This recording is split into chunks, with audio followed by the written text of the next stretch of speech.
And we are, as a people, inherently and historically Wake up. opposed to secret societies, the secret oaths, and the secret proceedings.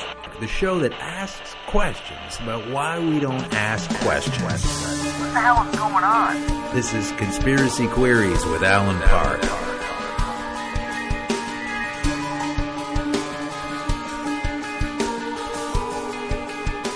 Welcome to Conspiracy Queries with Alan Park. These are the Conspiracy Queries, and I am the Alan Park. And I've already used two superfluous words in my own introduction. If you'd like to win a contest as to which superfluous words I use, send in the entry form to the radio station. Oh, I'm sorry, I've given them away. It was actually the, and I said it twice. Well, I'm feeling a bit silly today because I guess it's global warming or whatever people are saying is global warming. I don't know. But it's a nice day.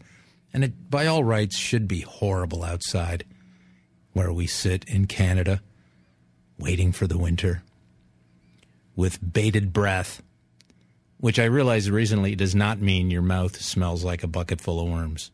It's not what that means. Bated breath. It's a different spelling. Look it up. We have a great guest on the show today. But, I could say that at any time because all of the guests on the show so far have been great. And I'm telling you, the listener, that, and I'm also telling the guests that so that they'll come back on.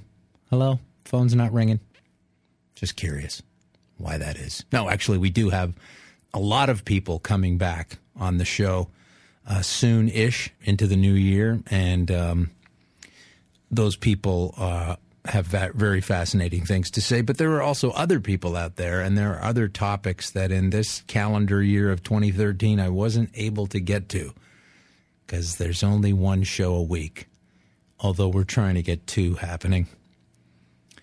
So today our guest, before we bring him on, I should tell you a little bit about him in case you don't know who he is.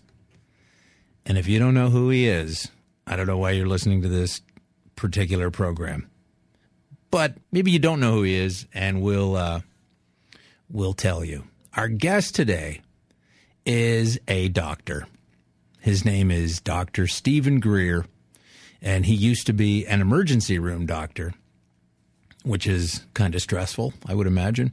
That's where he realized that there must be more to life on this planet than being an emergency room doctor.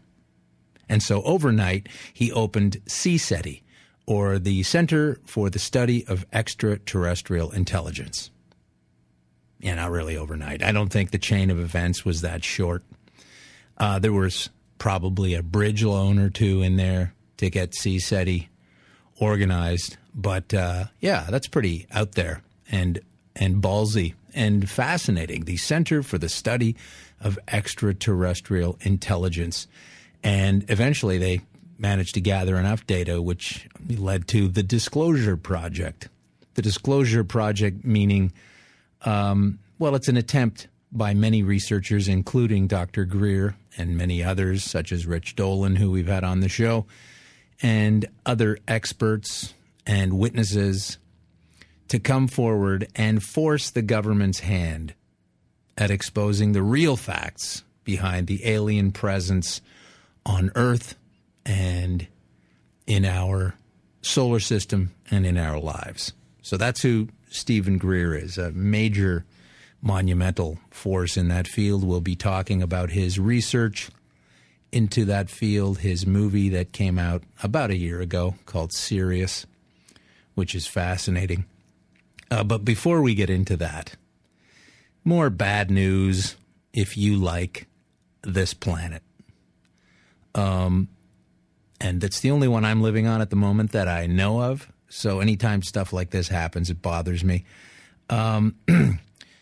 Fracking is kind of destroying the planet so that you can have a little bit more natural gas, which I then assume you power things that help further damage the planet, I guess.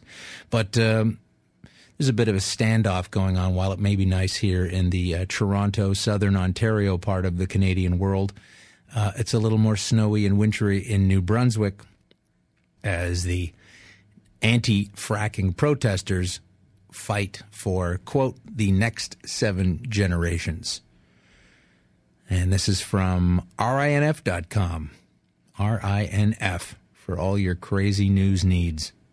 And I mean that in a good way. A snowy standoff took place in New Brunswick between Canada's Royal Canadian Mounted Police. That's the gang that wears red jackets, sort of like the Canadian Bloods, and the anti-fracking protesters recently, as Elsipogtog community members and their allies continue to fight to protect their land from shale gas exploration, which a lot of people say causes earthquakes. Texas had like 13 earthquakes in the last couple of weeks. Not usually the case for Texas. Back to this story. Twitter users captured a lineup of protectors facing police along Highway 11, where energy company SWN Resources has trucks conducting seismic testing for shale gas. Basically, the Canadian government is putting a lot of money into making sure something that's not healthy and worthwhile goes through. I'm sure most of us won't enjoy that. But it means jobs, jobs, jobs, so it must be great. Unless you remember that continual growth is also one of the characteristics of cancer. A similar protest on Highway 11 on Friday, I guess that was the previous Friday, blocked the road for hours, and several protesters were arrested for breaching a court injunction by SWN, the crooked, horrible, nasty corporation at the bottom of this. Fracking. They don't care. They just want the money, them and their board. Under terms of the court order, protesters cannot interfere with the company's shale gas exploration. They must stay 20 meters away from the side of roads where the company is working and 250 meters away from the front or back of its trucks. If you're listening in the States, a meter is a yard or pretty close to it. And really, let's get on the metric system here. In the States, like the only country that doesn't do that. Next thing you know, you're going to freeze out any kind of diplomatic relations with Cuba for the next 50 Oh, sorry, that's already happening. The Friday arrests brought to total 14 arrests in 1 week. They have tear gas, they have guns, we have nothing, said protester Mary O'Kay. That's her name, Mary O'Kay. They're the ones that are blocking the road right now. Some people accused the officers of acting like private security for the company. Well, that wouldn't be a first time that the cops that we pay for with taxes would act like a private security firm for those with the deep pockets. You just have to go back to Occupy to remember the depth of that depravity. Why is it depravity? And then if you're depraved, you're depraved. But it's depravity. They've really thrown us a loop with that English. The fight represents a global issue, protesters say, and are calling for solidarity. And for Monday, a couple days ago, to be a day of emergency action. We are not giving up despite these harsh weather conditions, sacrificing time with our families, our jobs, our homes, not only to protect land, water, and people, but to ensure a brighter future for the next 7 generations. It doesn't say here where they're give a rat's about the 8th generation, but yeah, probably won't make it that far anyway. We are asking for more support through roadblocks to be in solidarity. This is not just an Elsipogtog issue. That's the name of the native band, by the way. This is a global issue, and we need to raise awareness. Show us your support in any way possible by sending thank yous, roadblocks, banners, even dropping by. All and every type of support is appreciated. That's what's going on. Or as we have private companies trying to frack into, an earthquake kind of scenario, while our publicly funded police protect the privately funded interests. That if they find this stuff, will charge you an unbelievably unfair premium for said use of gas. There used to be a company called Consumers Gas. Never mind. We're going to move on. Anyway, that's how horrible that is. And just to let you know what the police are doing, And some of the, this is on APTN News, the Aboriginal People's Television Network news, that they were round dancing and burning tires as they refuse surrender. That was as of today, actually. So they must have done all right on Monday. Round dancing. Late Monday evening, after the tires were set afire, a group of anti-fracking demonstrators round danced against a backdrop of flames in the middle of a New Brunswick highway while they waited for the RCMP to respond. The tires were set alight in the late afternoon. Around the same time, a New Brunswick court judge in the provincial capital of Fredericton granted an extension to an injunction against the demonstrators for 14 more days. So it's a waiting game, unfortunately. And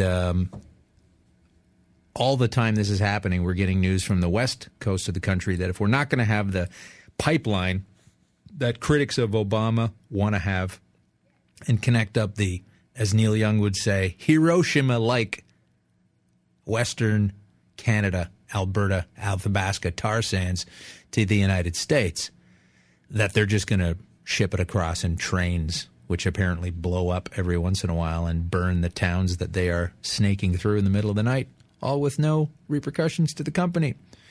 We just need to think of new things. And this is one of the things we will be discussing with Dr. Greer. As much as it may sound like an alien show, and it will be, as much as it discusses other planets, it also raises the very fascinating concept of, if these aliens are getting here, how are they doing that? Not with a liter or a gallon of gas from the local gas station, that's for sure. But before we get to that part of the show, let's take a quick step away here. You're listening to Conspiracy Queries on Sirius XM, Canada Talks, Channel 167. And we're back, and we are ready to go to our interview. With us today, Dr. Stephen Greer of the CSETI and the Disclosure Project, and a longtime now pioneer in the field of extraterrestrials, suppressed technology. Those are linked. We'll get to that.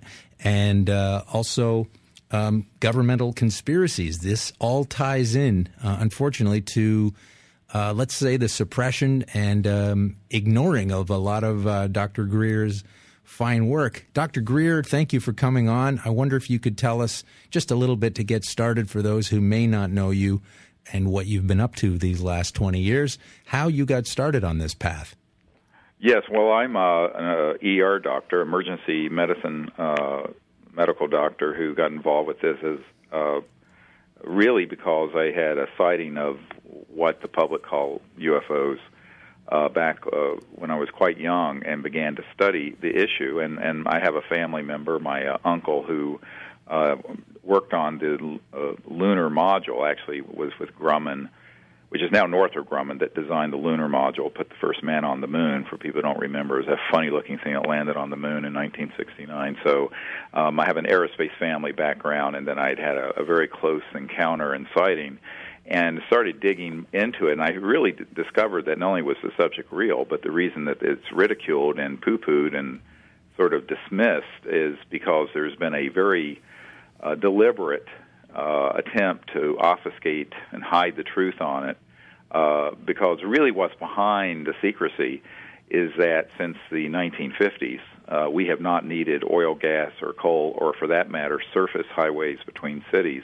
that those technologies have been studied and developed for over 60 years. And I think that that's the part that shocks people. I know that when I some years ago in the 1990s, I briefed President Clinton's team and his CIA director personally on this matter. And I think the very first question out of the CIA director's mouth wasn't, are UFOs real? Because he and his wife had had a sighting years ago in New Hampshire. He said, why are they keeping this from me and the president? And I was stunned to hear that they were. And I said, well, I think it's because the technologies behind how these things that people see and videotape and photograph are moving. It ain't, using Exxon Gen A fuel. It's not using a conventional physics, and it's not using a fossil fuel or a nuclear power plant. So you're talking about an area of physics and science that's really at the core of the secrecy. And when I discovered that was the issue, I dedicated to starting something called the Disclosure Project. And people who want to see the kind of evidence we've accumulated can go to SiriusDisclosure.com. That's like Sirius XM, SIRIUS, disclosure.com. And you'll see that we have dozens of top-secret military and CIA and Defense Intelligence Agency witnesses' testimony up there on videotape and government documents, and just a huge amount of proof that this is going on. I think that most people had not figured out, and certainly the people at the senior ranks of the political system in the government, as opposed to the sort of deep national security state, which we can get to in a minute. But the people at the top of the government that everyone thinks, oh, well, the president knows what's going on, the CIA director is going on, they don't know anything. And I can say that with some authority because I briefed people like that for now over 20 years. In fact, it was December 13th, 1993, 20 years ago, when I briefed the CIA director for the first time on this issue. And what I've discovered is something that people think, well, the government's keeping this secret. I said, well, which government? So there's sort of a paragovernmental, deep national security state that's keeping this stuff secret, not the conventional folks that we send to Washington every 2 or 4 years. Okay, you were saying that the disclosure. In the movie, the Sirius movie that you have, and we'll get into that later on for folks. Sirius, as you said, like the radio station, right? The radio organization, right? James Woolsey, at the time, he was the CIA director when you spoke with him, and he said he didn't understand why himself and the president were unaware of these. Right. He was what's called the DCI, the Director of Central Intelligence, which the common parlance would be the CIA director. And a friend of his who was on my team set up a meeting because the CIA director and the president had made inquiries into the UFO issue and basically had been denied access or had been told lies about it. In fact, Webster Hubbell, who was the third highest ranking guy at the Justice Department for President Clinton, wrote a book called Friends in High Places, where he states that the president asked him to look into two things: who killed Jack Kennedy and what's going on with UFOs. And in the book, Webster Hubbell admits, and we later spoke to Webster Hubbell about this, that basically they weren't happy with the answers they were getting and knew they were being lied to.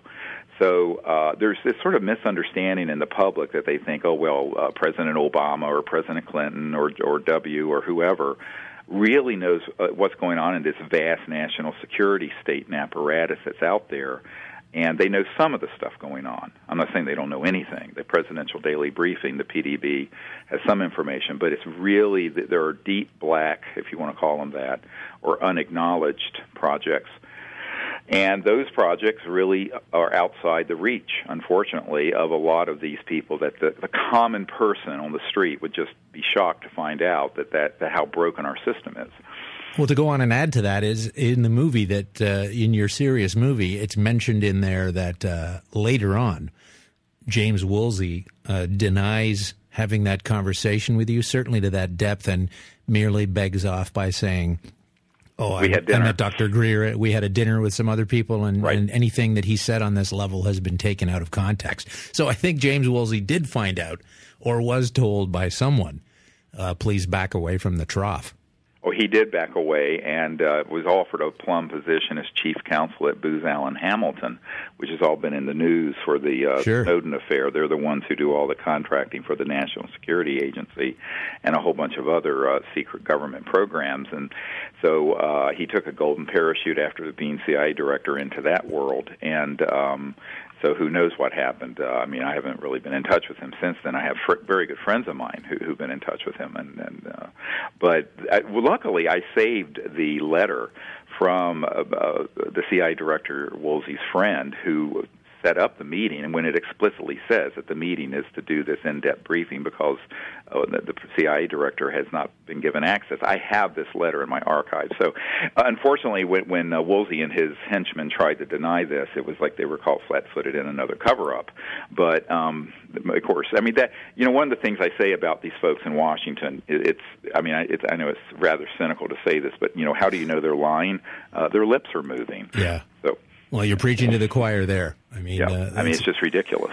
With that in mind, how do you, you're just so prominent in the field. I guess that's how you managed to get involved and get yourself down to Washington, as you did earlier this year, for the citizens' hearings that you were late April, early May this year, and you gave much testimony to former members of the government, and it's a very government-friendly operation, but and you decry them at so many levels, and that's not a criticism. I'm in full agreement with you there as far as the suppression is concerned, which then becomes conspiratorial. How do you get yourself? How are they okay with you going into Washington and shaking it up for a few days? Well, they're not okay, but I mean, I've had a lot of problems, a lot of harassment, a lot of stalkers and hacking into our systems and all kinds of stuff over the years. But the thing is that I'm persistent, and ultimately, I don't talk about anything that I can't prove, and that I don't have what they would call actionable intelligence on, whether it's a deep source that's a whistleblower or document or some proof of it. So when we say that we know for a fact that we have been working on these technologies, and one of the highest ranking scientists at the Naval Research Labs, NRL, which is the biggest Department of Defense lab in the world for the United States, that's there in Southwest Washington, across from National Airport, is someone I've known for many, many years, maybe 15 years or longer, and he told me that he was in what they call the vault, quote unquote, where a lot of documents dealing with this and other issues are kept. And he saw a document where basically it stated that in October of 1954, now that's almost 60 years ago, is when they mastered what's called gravity control through these electromagnetic gravitic systems, these electronic systems that control for things that would look like they levitate and move the way many people see these UFOs moving. So what I tell people is that UFO means two things. It can be an extraterrestrial vehicle, and they do exist, or it can be a man-made anti-gravity vehicle. And that's actually more secret than the ET stuff. Why? Because they don't want to admit that our tax dollars have been working on technologies that, if they were disclosed, would completely bring us out of the coal, oil, fossil fuel, nuclear power world. You know, I point out to people that everything we're using is basically from the 1800s, with the exception of nuclear power plants, which are generating electricity by splitting the atom. But all that's doing is creating heat to turn a turbine generator or steam engine, like in the 1800s. Coal-fired power plants, 1800s. The internal combustion engine from cars, 1800s. So now let's look at aircraft. 1908 were, propeller planes with the Wright brothers there in North Carolina on the Outer Banks, the Kitty Hawk. But jets were the 30s, and rockets were Wernher von Braun from early 1940s. So are we really, do people really believe that there have been no advances in the physics of propulsion and energy generation since the early to mid-1940s? So I tell people there's almost a century of missing technology that is the heart of the secrecy. And the reason for it is the multi-trillion-dollar petrodollar and oil and macroeconomic powers, more than you can imagine, who absolutely do not want this information out. And is that because you just cannot seem to profit from what this next wave, this next field of propulsion and for lack of a better word, fuel is? Well, you could profit from the initial device, but the supply line of fuel is non-existent. In other words, you're pulling energy out of what's called the zero-point energy field. And, one of the senior writers for Jane's Defense Weekly, that's Janes, it's a very prestigious defense journal out of Britain called Jane's Defense Weekly, who we briefed, I ended up doing a expose on this, and then wrote a book called The Hunt for Zero Point. and Nick Cook is his C-O-O-K, his last name. And basically, he discovered the same thing I'm telling you now, that this stuff has been in classified projects for a very, very long time at places like my uncle's old company, Northrop Grumman, and Lockheed Martin, and the Boeing Phantom Works, which used to be McDonnell Douglas Phantom Works. These entities have this sort of technology. And but when you look at what is the zero-point energy field? Well, it's basically the energy that's in the space around, not outer space, but the space around us. And once you set up an electronic system that pulls energy out of that field, you're not having to pay to burn oil or coal or split an atom or do any of that. So it's essentially, quote, unquote, free energy. It's environmentally free energy, the way sunlight is free, but much more powerful. And so then you get to this question, okay, let's take your average Chevy Suburban. Well, the engine in that thing's worth maybe $5,000. But over the life of the car running on the road, it's going to use $40,000 or $50,000 in gasoline. That's where the money is. The money isn't in the engine, it's in the supply line. Same thing with your heat pump. Your heat pump costs you a couple $1,000s, but over the life of that heat pump, it's going to use tens of thousands of dollars in electricity. So that's where the money is, and that you have to do a macroeconomic analysis to understand what's behind the secrecy. And this is one of the things that I began to teach and share with the Honorable Paul Hellyer, who was the former Minister of Defense for Canada, who stumbled across this issue, and he and I did a press conference up in Toronto a few years back. And when he looked into it, he says, well, then that makes complete sense, because you're really talking about really changing the way we would live on this planet. Now, of course, there'd be no pollution. Probably in a generation, there'd be no poverty in the world. But the kleptocracy of petro-fascists that kind of run the world and run the banking system and the petrodollar system, they're going to have to find something else to do with, and they're going to lose the centralized power they have. So in a sense, it's really not about money. It's the power behind the money, or is at the root of it. And I think this is what most people don't understand, that the whole UFO and ET issue gets trivialized into sort of the silly season of stuff.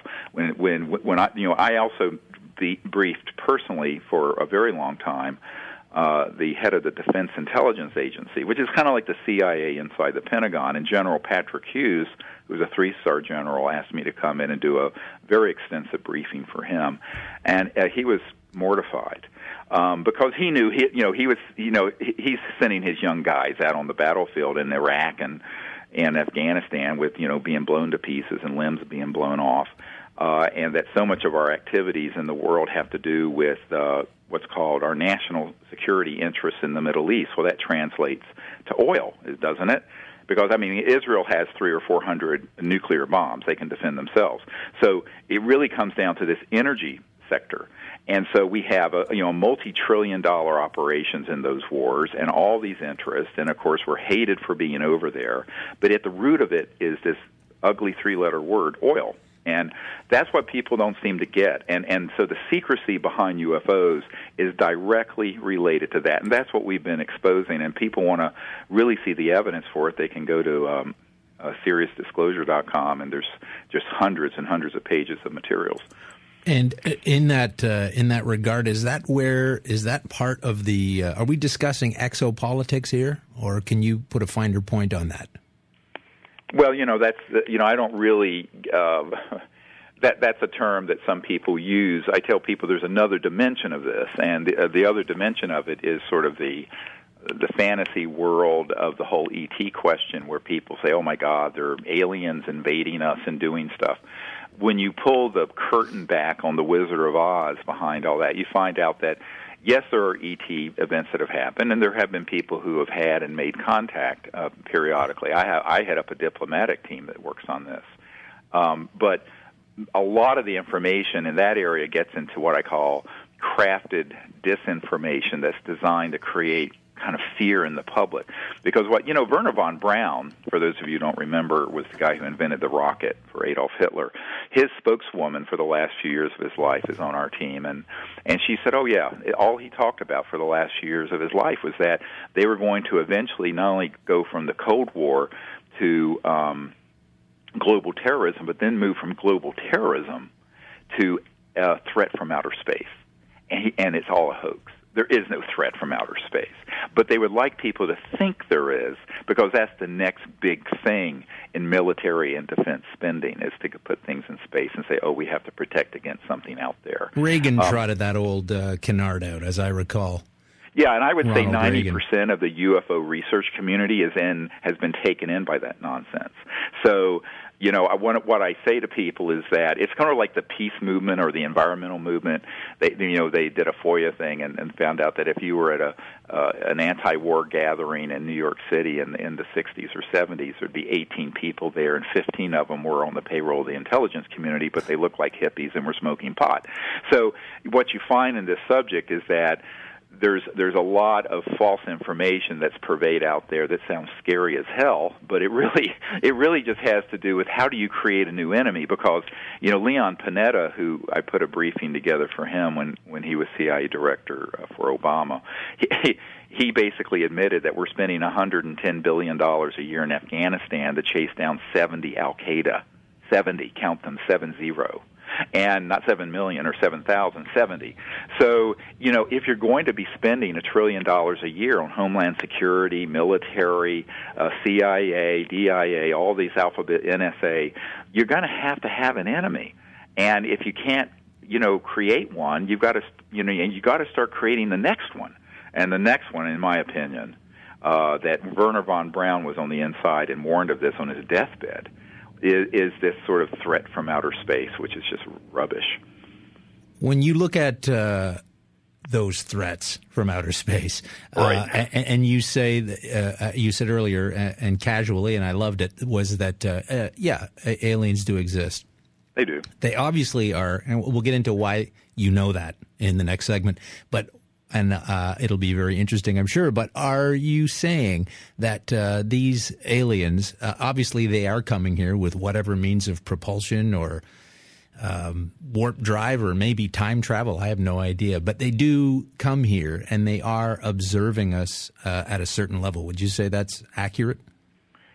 Well, I think they're coming here clearly out of several things. One, there's one of the witness testimonies we just put up was an old Gordon Crichton, who was an old British intelligence guy, and he said, "Look, when we started detonating nuclear weapons, atomic weapons in the 40s, basically it stirred up a hornet's nest where there were civilizations that had been observing this planet for a very long time."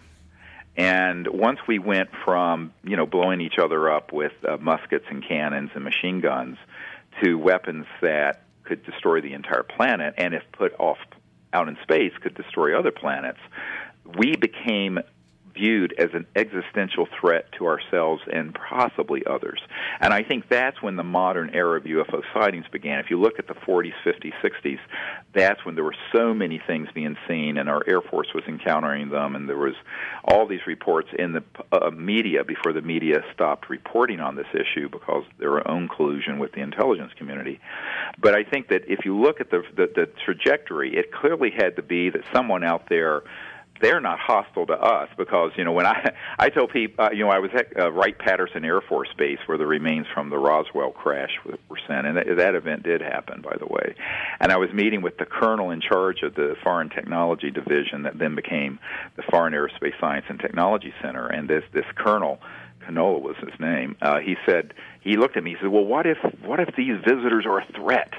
I said, sir, with all due respect, given all the stupid things we've been doing, if they were a threat, it would have been point, set, match, and it would have all been over by 1945. Yeah. Detonated the first atomic bomb. I said, the fact is that we're still breathing the free air of Earth shows how possibly enlightened, but certainly restrained they are. Because if you have the ability to go from one star system to another, if you saw that, if you want to take care of, shall we say, the problem here on this planet, it would just be over. So I don't see that they have that mindset. I think they have two concerns. One is the possibility of us becoming a threat. The second is the possibility we could destroy the entire biosphere and also engage in these nuclear weapons, destroying the planet as a habitable place. But also, I think they're hopeful, as I am. The reason I'm now doing this instead of medicine, I'm hopeful this information can get out and our technologies can advance to where we can stabilize this planet and go forward and go out into space peacefully. And I think that if we did that as a civilization, we would find the universe would throw its arms open, and we'd be shocked at how quickly we'd be accepted into a sort of a new interplanetary culture. But, the entry ticket to that is living at what Michiko called a level 1 civilization. And a level 1 civilization, if we're the whole civilization on a planet is peaceful and is no longer destroying its environment to subsist and exist. We're not there yet. We're a level 0 civilization. No, we're still ready to go out into space with as many weapons as we can. Right. And, it's the stupidness, really. But at the same time, our higher angels, let's say, if we could come together as a people and make that change happen, I think that we'd see that there would be an amazing level of contact that would begin.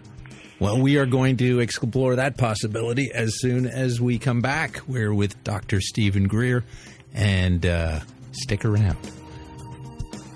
If you're just joining us, we're with Dr. Stephen Greer. He was just recently explaining the lack of benevolence that we seem to share, the lack of trust.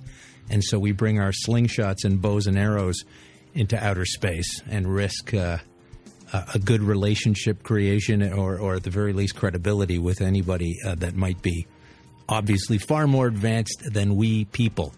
Dr. Greer, with them, the aliens, wherever they may be from, as you're saying, they are obviously very well restrained. I don't know how I would be as an alien shooting by here in one of my incredibly fantastically powered craft if I were to notice what the hell is going on in Fukushima. Right. And the spewing. First of all, I was so angry at myself for not even knowing that the decision was already made by Japanese officials to use nuclear power and to build them on a volcanic ridge. Seems the height of stupidity, and I couldn't believe I didn't know that. So now we know where we're at with that disaster, and that it's actually, many say, in far worse shape now than the day it hit. March. Well, actually, let's not point the finger at the Japanese so much. The San Onofre power plant, there north of San Diego, near Camp Pendleton, a Marine base on the coast of California, is built squarely on the San Andreas Fault. And are you kidding me with this stuff by the ocean? So the same thing could happen here very, very easily. All right. So, but if I'm an alien seeing that, and I have unbelievable technology to your tiny mind, I'm very tempted to do something about that, if not for the sake of these little earthlings, then for the sake of this sector of the universe. Well, I think the ETs are, by the way, I use the word ET just because I think of alien as a xenophobic term. Oh, okay. But I think the ETs are more concerned with seeing if we arise to the occasion and fix these big problems ourselves. It's a little Star Trek-y, but it's sort of like the prime directive not to interfere too much. Now, with that said, there have been events where my understanding is that when we were getting close to a nuclear launch with the Soviet Union, there were some things that were done that were atomic weapons and nuclear systems were shut down or would be taken offline. And some of our witnesses were at Minot, North Dakota, when that happened in Malmstrom Air Force Base. And 16 intercontinental ballistic missiles were taken offline at the same time. And there was this huge UFO outside the silo and outside the underground command center. And we have the documents and the testimony for this, and it's on our website at SiriusDisclosure.com, SIRIUS disclosure.com. Now, when you go there and see this testimony, remember that the men who were there at the time felt that basically it wasn't a hostile act. It was an act of the ET saying, look, please don't blow up this beautiful planet. But if you go to this level of launch that would destroy life on this planet, we can easily shut down that system. Now, this, however, set off alarm bells all the way through the Strategic Air Command and all of that, because here they're going with 16 to 20 intercontinental ballistic missiles, each of which had multiple nuclear hydrogen bombs on them, being completely taken offline. They weren't damaged, but it was complete. They were rendered unlaunchable. And so when and that, by the way, the same thing was happening in the Soviet Union. And Sam Donaldson did a piece for, I think it was Primetime Live years ago that talked about that. And you begin to look at this and you say, well, what's really going on? I think they're saying, look, we will only intervene if it becomes so bad that you really are reaching the point of no return, and we haven't reached that. Now, I think that with the environment, I've found that with many of the sightings, if you analyze them, they are around atomic weapons facilities, space facilities, and the third category where you see a lot of UFO activity are around seismically unstable areas, volcanoes and fault lines. And so there is apparently some kind of monitoring that is an ongoing project of the ETs having to do around those parameters that we've been able to document. And it makes complete sense. And when, in fact, one of an amazing bit of footage that we have in the film Sirius, which if people really want to see a summary of all the work I've done, we have a new documentary out called Sirius, S-I-R-I-U-S again, like the star system or like the radio network, Sirius Radio. And that film you can see online now at our site. You can see it video on demand or get the DVD. But that film, in it shows some footage of one of these things coming up out of and going around this volcano in Japan, ironically, years before Fukushima happened. And also out by the volcano outside Mexico City, the Popocatépetl, I believe it's called. They call it Popo, this huge 18,000-foot volcano. And I actually went there on an expedition where we'd set up our contact protocols when we have a program for making contact where we utilize a certain set of protocols to try to vector in or guide these ET craft in. And we were there on the side of this volcano in Mexico, and this massive triangular ship comes right out from it. And there were others that were going into it and around it. And so obviously they had some concern or were doing some sort of monitoring around these large, unstable what they call the Pacific Ring of Fire, which is the ring of fault lines and volcanoes that are up and down the Pacific, all on not only the U.S. side, but also the Asian and the Western Pacific side of that area of the Earth. And what I have found over the years is that it made complete sense. One of our disclosure project witnesses is a Colonel Diedrichson, who was in charge of the Department of Energy used to be called the Atomic Energy Commission, and he was in charge of all nuclear weapons storage facilities and research facilities for the Atomic Energy Commission. And he says on videotape, and we have this is a colonel, saying every single one of those facilities was overflown or observed by these ET craft when he was in charge of those programs in the 50s and 60s. And it's a really fascinating interview from a high-ranking, credible military witness. And people say, how many of these guys have you met with? I said, over 550. And we have over 110 of them on digital videotape. And people, so I always laugh when people, well, where's the evidence for any of this? When I talk to someone who's in the the mainstream media. And I'll say, are you kidding me with this? I mean, can you read? You're too busy. Yeah, you're too busy ignoring it. You're too busy ignoring it and poo-pooing it, right? Yeah, the thing that doesn't exist. Mm-hmm. Let me ask you about I want to get into a little more of the human interest aspect of this. You came up with CE5. There were 4 CEs before that, Close Encounters. Right. So if you could run those down again for the 5 people or so that have not seen the movie Close Encounters of the Third Kind, which is obviously when you actually meet the aliens. But just give us the 1 through 4 and tell us a little bit about the 5, which is solely your awareness and creation, as I understand it. Right. Well, the first one is a close encounter. The first kind is when there's an object that's seen quite clearly, usually, but at some distance.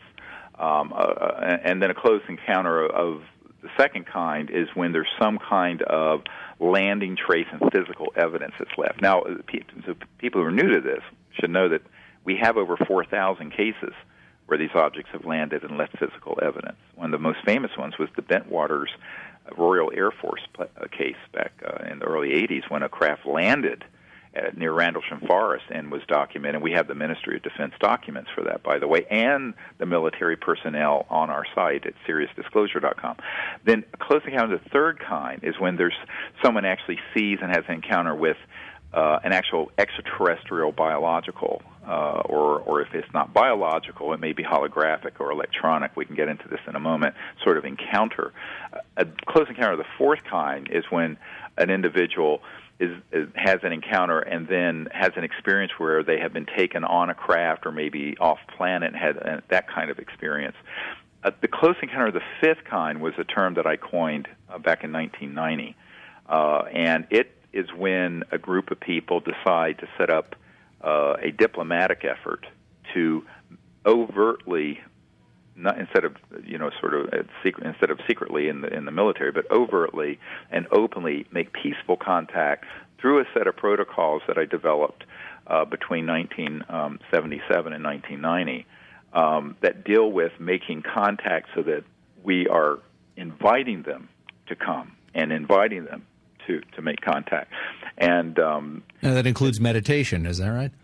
Well, it's interesting. The people say, well, what are the modalities or the techniques that are used? Well, we use laser signaling. We use electronic signaling. We have a lot of electronic equipment on site when we do this. And the most shocking and disturbing part of this to most people, although it was the thing that I found that the CIA director's wife was most interested in, ironically, who was the chief operating officer of the National Academy of Sciences, is the fact that interstellar civilizations that go faster than the speed of light, by definition, if they've gone from one star system or galaxy to this one, they have mastered an entirely new physics that I call transdimensional technologies. So if you're going beyond the speed of light, you're crossing into other quote-unquote dimensions. Those dimensions are intimately related to the energy field of coherent thought or visualized thought. It's sort of like a lucid dream, if you will. And so in a meditative state, you can train yourself to not only do, well, what the CIA has trained people to do, the remote viewing part of it, where you use consciousness to see a remote place in a meditative state, but you can turn it around to something more active where you can remotely see where the ET craft or planets are and then create a coherent stream as a group of thought where you connect to their electronic systems and show them where you are, where you literally vector them in like you would vector in a jet to JFK Airport in New York. And that's a technique that is at the center of the CE5, or Close Encounters of the Fifth Initiative. And right now we have literally thousands of teams all over the world. There's believe it or not, there's an iPhone app and an Android app that you can get to through our website called the Contact app that has the entire training program for doing that. And so thousands of people are now out there doing this, having amazing sightings and experiences practicing this. And the reason it works, and this is the part that most people can't believe, is that ET civilizations, when they're communicating, or even when they're flying their craft, they can just think.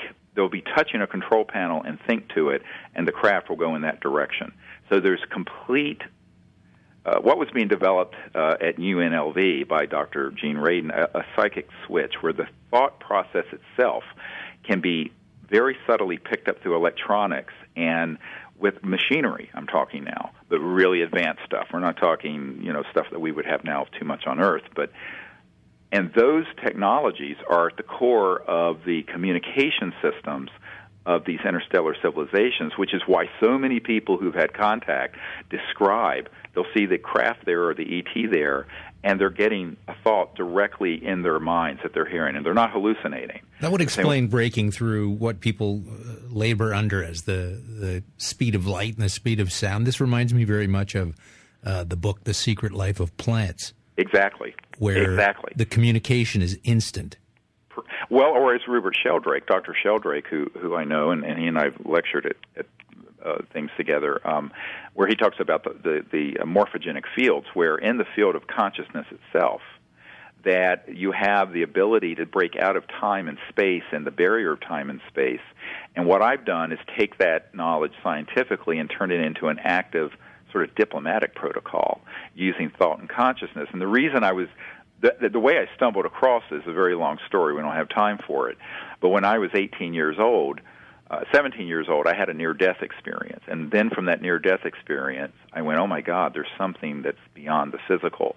And I began to learn meditation and suddenly found I could remote view and have a lot of these experiences. So then I turned that into, I remembered the contact experience I had, and I had a subsequent one, and I turned it into a protocol to make contact with these ET civilizations. At the time, I was an 18-year-old kid. I certainly didn't understand what I do now about the science of this. But I subsequently came to understand that these ET civilizations have, if you will, electronics that interface with very clear intent and thought when it's emerging out of this non-locality of consciousness, this sort of omnipresent field of consciousness, which is the secret life of plants and also Rupert Sheldrake's morphogenic fields. And this is at the core of, I do 4 or 5 things a year where I take people out under the stars and teach them all these techniques.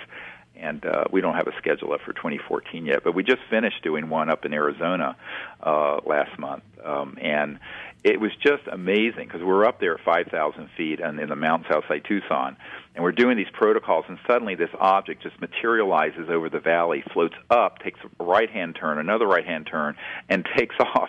So, we have so many photos and videos of this happening in the context of us practicing these protocols, and people are just sort of stunned that this is going on. Now, getting back to the first part of our discussion, the reason the CIA director and these other people asked me to come in and brief them, even though even in the UFO subculture what I'm doing is highly controversial, which I will admit, it was because they knew we actually had made contact. Interestingly, one of the early events that happened was in Florida on the coast, not far from Pensacola. And we had 40 or 50 people there on a weekend sort of training expedition I was doing. And there were a couple Air Force people there. One was a colonel. And first 1, then 2, then 3, then 4 ET craft materialized in the sky quite near us, which we have on videotape, but it's not very good because it was the old high 8 film, and we didn't have night vision scopes back then. But, this is 1992. But what's interesting is that made its way up through the chain of command all the way to the guy who had been head of Army intelligence, who called me in for a meeting. So, and then that led to this other man finding out who was good friends with the CIA director for President Clinton in 93. So the thing that was most interesting to the intelligence community, the high end of it, the really high end, was the fact that there were humans able to do this, which breaks us out of the secrecy.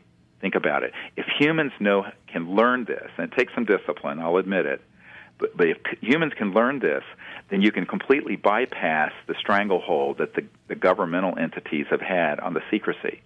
And I actually had this guy who's a former head of Army intelligence threaten me. He says, "What the hell do you think you're doing? You've discovered the Rosetta Stone of contact." And I said, "Yes, sir, we have, and we're going to do it. And what are you going to do about it?" I said, "You can kill me, but I don't believe in death, so that doesn't matter. I'm a doctor, so I'm not rich, but I'm wealthy enough. You can't buy me off." He tried to. I was offered $2 billion with a B in 1992 to stop what I was doing. Back in 92, that was really worth something. Yeah, $2 billion was some serious money, and the guy then I said no, and he approached my wife, believe it or not, and then I said, "You can't fool me about what's real and what isn't. Whether it's real or Memorex. Hello." I know, we've had contact. We're not deceived by your little silly games of scaring people with all the made-up stuff and fake stuff like abductions and mutilations. I said, I know who's doing that in the intelligence community. So what ended up happening from that is that he just kind of shook his head, and he turned to one of his assistants who had been an NSA, National Security Agency guy, and said, "Well, we know exactly who this son of a bitch is," like that. I said, "Yep, that's right." So there are people who really hate my guts, but the fact of the matter is that it was these contact events are what really captured the interest of these people in the government, believe it or not, more than even the technological stuff dealing with 0 point and anti-gravity. Well, in the very few minutes we have left, I have a few questions for you. In your documentary, there is a prominent amount of time spent with a 6-inch creature that is the Atacama skeleton. Fascinating little guy, and you had him tested, you had the DNA looked at, you were doing CAT scans, and in the movie, it is pretty clear that it is a deceased alien life form. Again, folks, 6 inches, 150 millimeters long. Later on, the story goes, after your movie came out, apparently there is genetic evidence showing that it was a human child skeleton with this incredibly distorted No. brain. See, this is the whole spin that the media does on Sure, stuff. yeah, and I want to get that open. I'm trying to give this to you on a platter. No. I mean, here it is. I mean, the problem is that there's a guy who's not very well educated in science at the Huffington Post who started writing about this, and it had 4 or 5 million views on it. The geneticist at Dr. Nolan at Stanford University, it had the top team in the world run the genetics on it. To this day, neither he nor I know what this thing is. Does it have some genes that match to humans? Yes, because don't forget... Don't we all? Well, no, wait a minute. Gorillas have 98.4% identical genes to you and me. Wow. Even a fruit fly has a lot of genes that are the same. If you look at mice, they're 70% identical to you and me.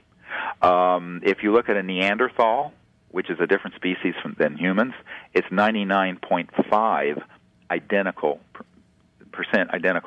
genetics. But it sounds Everything. like that. It sounds like that. So now at this point, he's finding that the best match he can do with a 50-time run-through with the best all the 2,500 databases of human genes in the world is 91%. So this little creature is only 91% matching to humans. That is much more different than us and a chimp or us and a Neanderthal or us and a gorilla. So now the other part of this is that none of the genes for dwarfism are there that you would expect to see, because this is a 6 to 8 year old child that's only 6 inches tall. Now, how do we know that? The world's expert at Stanford, named Dr. Ralph Lockman, wrote a report and signed it and initialed every page, and it's on our website. Go read it. And he states that this is a 6 to 8 year old child that's only 6 inches tall. Now, as an emergency doctor, I have done emergency deliveries for premature babies. I have never kept anything alive that's only 6 inches. Never mind to live to be 6 to 8 years of age. It only has 10 ribs instead of 12, which there are no genetic syndromes for that. In other words, there are still so many anomalies. Now, so when the geneticists put out the report that it has genes that match with humans, then the debunkers came in and said, see, it's just a deceased human child of some type. Well, it isn't. First of all, how many people in a remote, this was found in the Atacama Desert in Chile, how do you keep 100 or 200 years ago, which is when we think this creature lived, how do you keep a human child alive that's only 6 inches tall for 6 to 8 years of age so that its bones have developed to that point? Now, how do we know that? You look at what are called the epiphyseal plates, or the growth plates that are in the long bones. All of the long bones, not just in the legs, but all of them show that this is a 6 to 8 year old child. So how do you square this circle? The fact of the matter is, to this date, as of today's interview, we have no idea what this creature is. The people who are out there saying they know what it is are liars, debunkers, or untutored, uneducated people in the science who don't know any science. It is fascinating to me, though, that with that claim that they have decided it's pretty much just a child from a Chilean woman, that so many people would believe that based on looking at this thing. The camera work that's in your film highly, depicts this. It's impossible and inconceivable to think it's a human child. Right. Well, I think the problem is that people don't like things not to be nailed down. And when the geneticist, unfortunately, worded his report that it has, he called it human because he's at Stanford. He's not going to call it an ET. Number one. Number two, I'm not calling it ET. Why? Because we don't have a genetic database of an ET race that matches this, because no one has a genetic database of ETs. It's only in the last decade that we've had a genetic database of humans, all right? So we have to be conservative, and so he's being ultra-conservative because he's a senior professor that has 30 or 40 postdoctoral PhDs that work under him in his lab. He's the Harris Chair at Stanford, very prestigious. He's protecting himself. So, sure. No, he protecting himself, but he's just being scientific by saying we have to consider this human till proven otherwise. Right. So did Dr. Lockman. But stepping out of the politics of that for a minute, let's just analyze this. Go show me a human child that's 6 inches high that lives to be 6 to 8 years of age, and how do you keep it alive? In our most advanced intensive care units for children today, we couldn't do that. How do you do it 100 to 200 years ago in a primitive area of Chile? Yeah, it's inconceivable. It's inconceivable. It is a linchpin of your film, and once again, I will plug that film. The movie is called Sirius. You can find out all about this research and wonderful work that Dr. Greer and his team are doing at SiriusDisclosure.com. I do have one more question. Will you come on in the new year? Yeah, let's do it again. It'd be great. Okay, thank you so much. Thank you. Thanks for listening to Conspiracy Queries with Alan Park. Please offer comments or complaints by emailing conspiracyqueries@gmail.com or on Twitter @con_queries or at our website, conspiracyqueries.com. Thanks for listening.